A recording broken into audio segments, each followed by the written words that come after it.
Hey everyone, this is totally impromptu.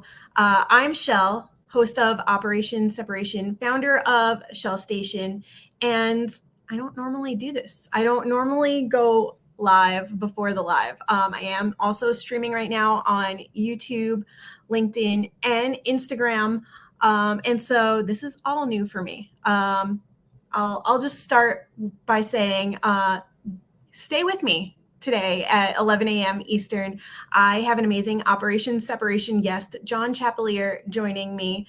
We'll be talking all about changing your focus. And because I don't want to take away from that conversation, there are some things coming up for me this morning that I felt called to share with everyone and relevant to today's topic as well. So, what's coming up for me right now, and this is a teachable moment, this is a learning moment for me, so that's why I'm not shying away from this. I want to be vulnerable, and I think if there's somebody that can relate to this, then my day is a success, and also it's helping me work through this in real time. So I do my best thinking and processing in the shower, and I was really nervous this morning because I've been a little bit out of it. Um, as some of you, many of you know, maybe not all of you, and so this might be a celebration moment too. I will be leaving New York City at the end of May, and I will commence Shell Across America for the second half of the year. This is really exciting, but also not something that I planned. And so I'm figuring it out as I go, but I'm hitting some roadblocks along the way, which is totally myself. I'm the roadblock. I am getting in my own way. And even though I've made a list of things that I know I need to do to plan for this to happen and for me to continue living my best life for myself and my business, I keep freezing a lot and I ruminate and I get stuck in my thoughts. And yesterday I had a panic attack, or an anxiety attack rather, because I was in my thoughts, like, on the one hand, like, what the hell are you doing? You're not doing enough. Why are you frozen right now? How come you're just standing there? How come you're not getting more done? Why are you going so slow? You know you need to get this done. And I was beating myself up. And on the other hand, my brain was also saying, Shell, come on, you got this. Like, it's okay to take a pause. Like, you can process this. You can work through it. Take a deep breath. It'll be okay. All the things. And I don't say this as toxic positivity because I did need to hear that in the moment, but I battle with myself, right? And so thank you, Jenny. You are amazing too. I battle with myself because I can see both sides of the coin.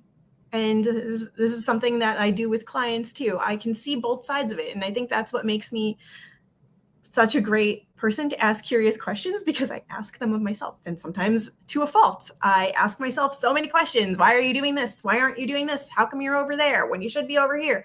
And I do it to myself. And so as I was battling with myself, I broke down and I was like, this is just breathe. And I looked myself in the mirror and I said, you got this. Just take a deep breath. What do you need to do in this moment? Yes, my words can hurt myself, Seb. You're so right. And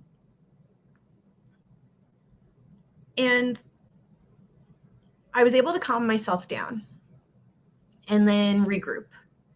And I met myself where I was at. What did I need in that moment? And I went forward and I had a really great day and I organized some things, which you can see. My screen is all over the place, and I'm backwards to myself here, but this hand behind me over here, you like can see some of the mess of the things that I've just started pulling out and like organizing and sorting to downsize my life, right? So why am I sharing all this? One, because people beat themselves up. We're hardest on ourselves. We're our own worst critics. We never think that we're doing enough.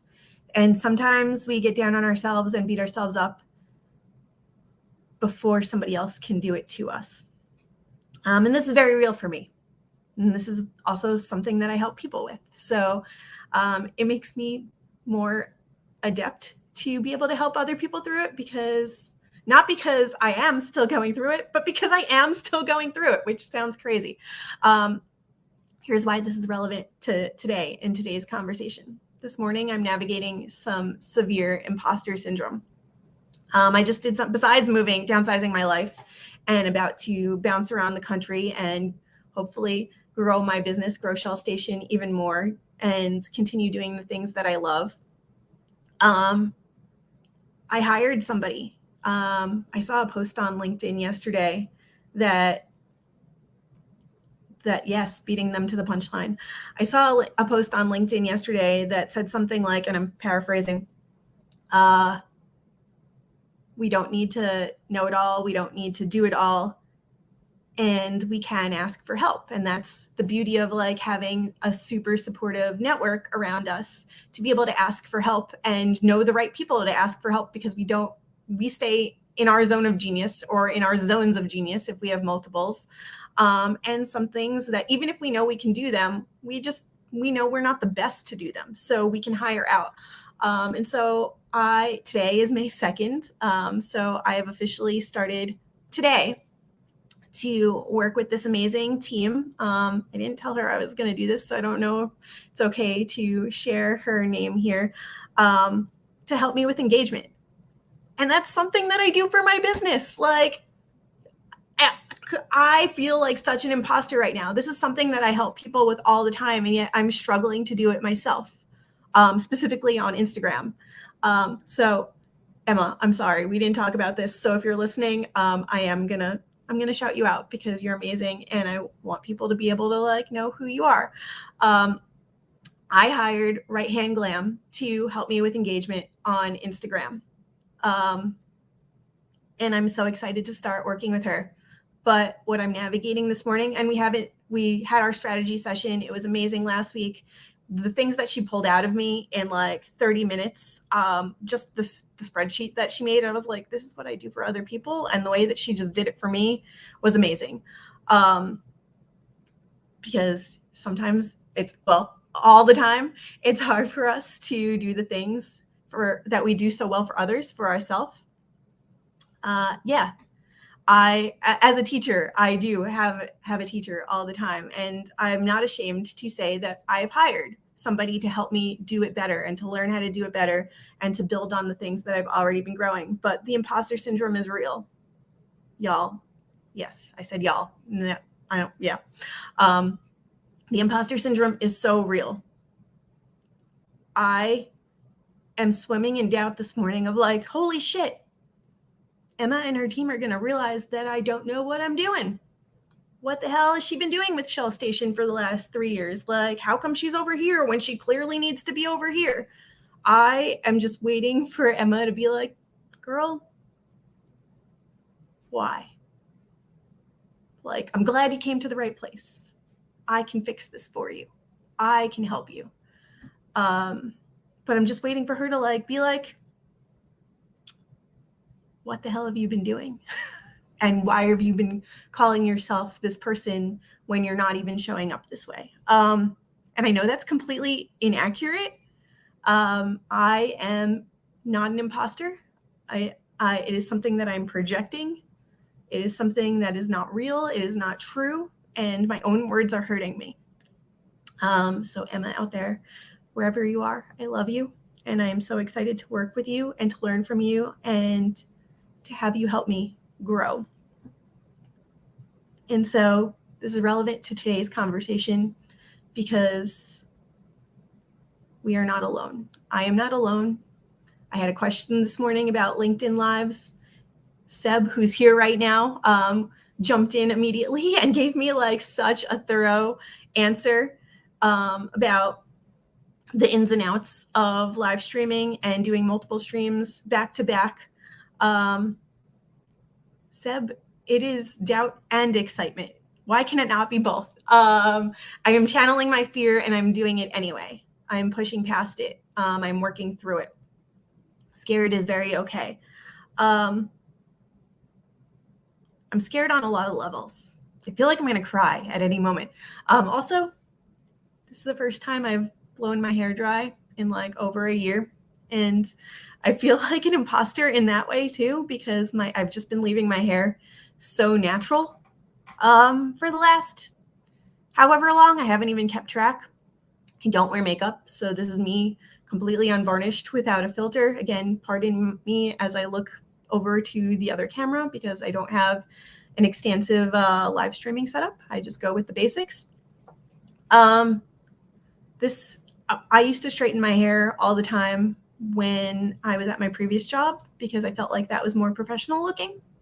And I think that's also why I've not done it as much in my own business since I've left the previous work, because I want people to see me like more naturally. But I felt like I needed to switch it up yesterday. And so I blew it out, and it's getting a little bit of getting used to. That doesn't mean I won't go back to my natural curly braided whatever hair. Also, I don't normally not wear sleeves. Yes, I wear them in my like when I'm not on camera. Like I just wear tank tops all the time. I live in them, but like I don't have the greatest arms. I'm not in shape. Normally I would cover them up, but I'm a little bit sweaty right now. So much realness, right? So much realness right now. And I'm not covering up, and I don't care that my arms are showing. I don't care that I have a pizza tank top on right now. So I'm just navigating so many different things right now. And I felt like this was really important to share and not do it while I'm with John, because I want to give him the space to share and talk about all the great things about changing your focus. However, come join us at 11 a.m. Eastern, because while I don't want it to be a therapy session for myself, I think in real time, maybe John can help me navigate this. Maybe we can talk about how to change my focus and get back, and you can see how it's happening in real time, like why John's work is so effective and powerful. He's going to be talking all about his book and his codified values, the Daily Six. And I'm excited to learn from him and to have him on. And maybe, Jenny, Seb, anyone else who's out there, should I do a pre-live every week now to talk about the things that are relevant to the upcoming conversation? Would that be helpful? Let me know. So this has been a great pre-live. I've gotten a lot of things out of my system. I've almost cried several times. I think I was near tears pretty much the entire time. Trying new things. It is overcast today, and I don't want to be overshadowed either, but the lighting's not that great. My skin's very shiny. Anyway, neither here nor there. Super vulnerable, super real, and I'm here for it. You know I'm here for it. And this is why I do what I do, so that I can work through my shit, so that I can better help you work through your shit. Come join me at 11 a.m. on LinkedIn and YouTube for another Operation Separation guest.